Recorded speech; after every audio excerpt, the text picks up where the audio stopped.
Joining me now, Cameron Cochems, Vice President of Idaho's American Federation of Government Employees Union and a lead transportation security officer.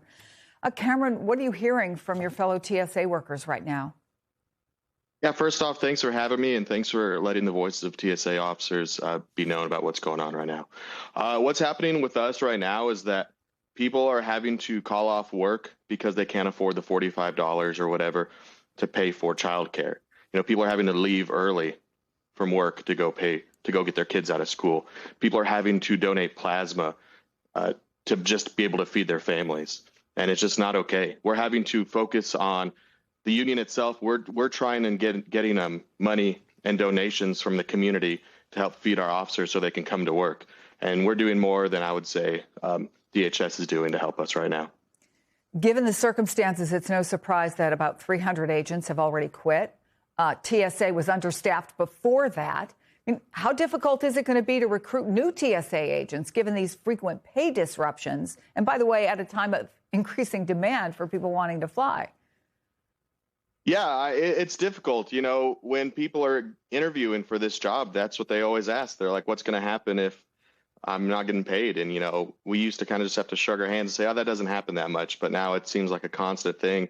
And so much so that our union even has to plan for this. And we even had to put money in our budget to assist officers just in case it happened again. And lo and behold, 2 months later, it happened again. So what's your message to members of Congress who might be listening? Yeah, I would say if Congress is listening, like Representative Dingell, who was just on, thank you for, voicing her support for us. I would say they just need to pass the Shutdown Fairness Act, which would make it so even if shutdowns happen, we would still be able to afford and pay our TSA officers around the country. And just to know that we are all here because we support this country and we love this country. We want to make sure all the passengers around the country are safe. But it just seems like there's interests around the country that are putting us at second fiddle right now. I just want to go full circle. So when you talk to folks and understanding they're doing their jobs, they're mostly showing up for work, they care about the safety of people. How worried are you about the stress levels?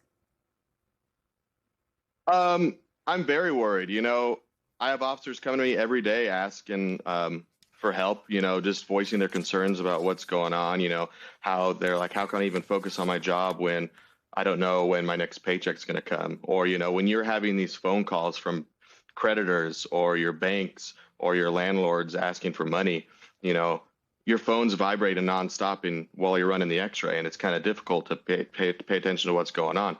And so what we're trying to do with the union, we're just trying to support people as much as we can, you know, with gas cards, with grocery store gift cards.